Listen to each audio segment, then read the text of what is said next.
Viewers, आज बड़ा interesting topic और वो ये है कि सऊदी अरब ने जो लाउड स्पीकर्स हैं उनके ऊपर पाबंदी लगा दी है मसाजिद में जो गैर ज़रूरी इस्तेमाल होता था।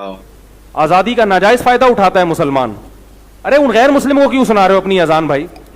इंडिया के मौलाना यह मानने के लिए तैयार नहीं थे कि लाउड स्पीकर यूज नहीं करना चाहिए। इस पर बहुत सारे कोर्ट केसेस भी हुए।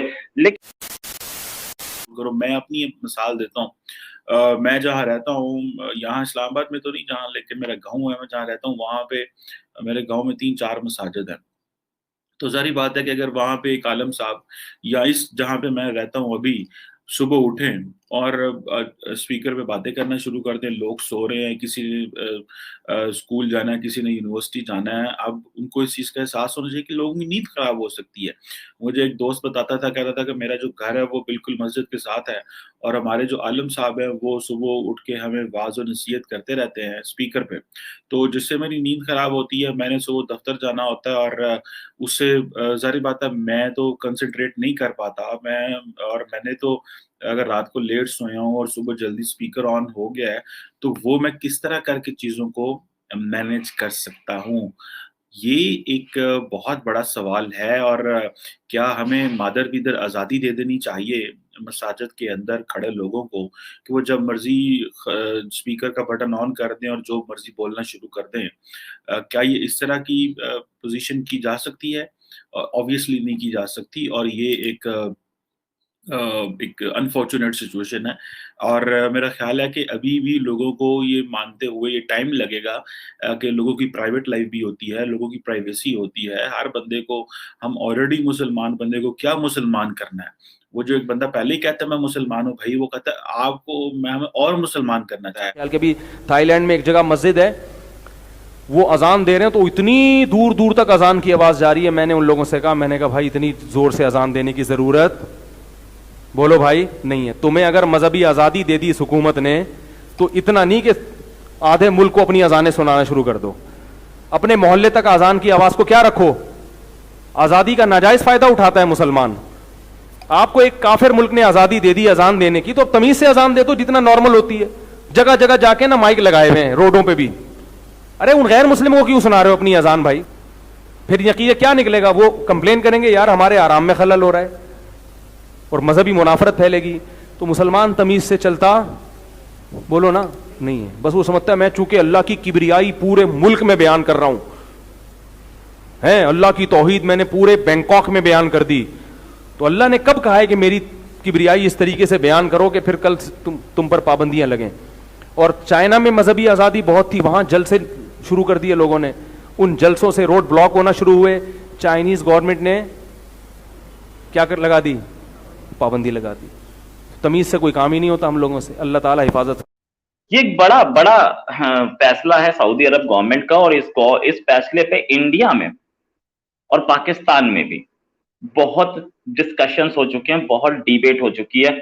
इंडिया के मौलाना यह मानने के लिए तैयार नहीं थे कि लाउड स्पीकर यूज नहीं करना चाहिए। इस पर बहुत सारे कोर्ट केसेस भी हुए। लेकिन इंडिया के मौलानाओं के लिए ये एक बड़ी चीज है कि जहां सऊदी अरब में, जिस कंट्री में इस्लाम पहले आया, जिस कंट्री में मक्का मदीना है, जिस कंट्री में हज किया जाता है, उस कंट्री की रिलीजियस अफेयर्स मिनिस्टर ने अगर ये बात बोली है तो उन्होंने किसी बेसिस पे बोली होगी। इस्लामिक रिपब्लिक है, उन लोगों को कुरान अच्छी तरह से आती है, उन लोगों को शरीयत अच्छी तरह से पता है।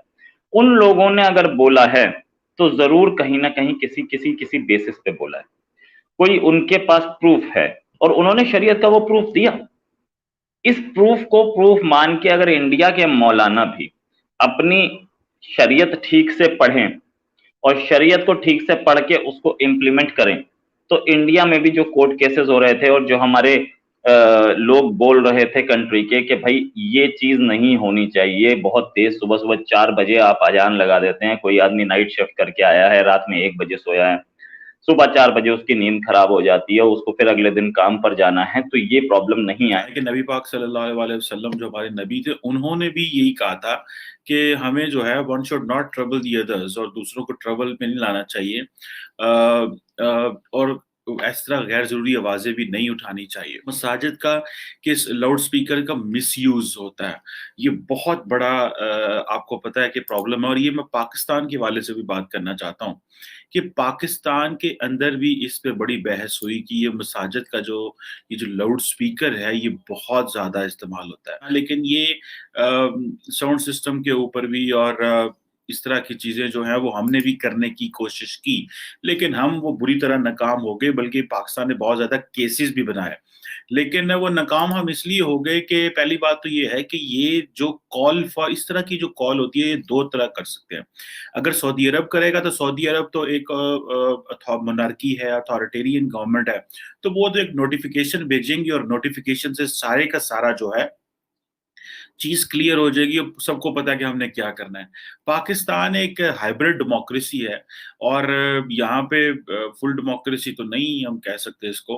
हाइब्रिड डेमोक्रेसी होने की वजह से यहाँ पे क्या होता है कि यहाँ पे आपको जैसे भी है एक कंसेंसस बिल्ड करना पड़ता है। आए सऊदी अरब के इस्लामिक मामलों के मंत्रालय ने एक नोट जारी करते हुए नमाज के दौरान मस्जिदों में बाहरी लाउडस्पीकर के इस्तेमाल पर प्रतिबंध लगा दिया गया है।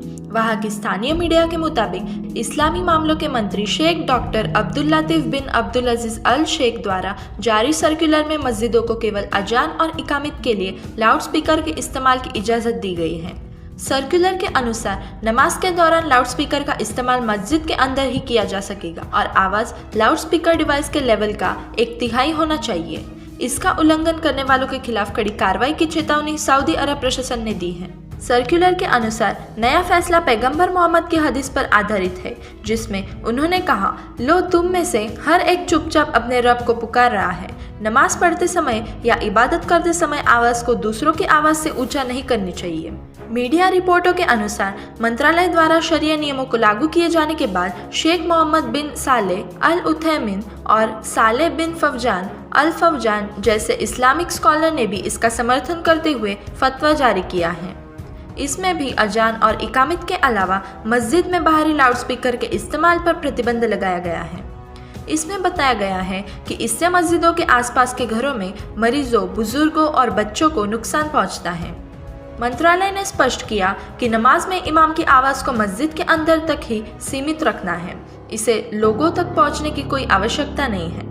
सर्कुलर में कहा गया है कि बाहरी एम्पलीफायरों पर कुरान पढ़ना कुरान के लिए अपमानजनक है, जब कोई इसकी आयतों को न सुन रहा हो और न ही इस पर विचार कर रहा हो। हालांकि यह पहली बार नहीं है जब सऊदी मंत्रालय ने देश में मस्जिदों को लाउडस्पीकर के बारे में बात की है। इससे पहले भी इस्लामिक मामलों के मंत्री ने 2019 में रमज़ान के महीने के दौरान मस्जिदों में लाउडस्पीकर की आवाज़ कम करने को कहा था। अप्रैल 2019 में मंत्रालय द्वारा जारी एक वीडियो में सऊदी मंत्री ने इमामों और मुअज्जिनों से लोगों को नुकसान पहुंचाने वाली आवाज़ों को कम करके अपनी मस्जिदों के उपासकों और आस पड़ोस के लोगों के प्रति दयालु रहने को कहा था।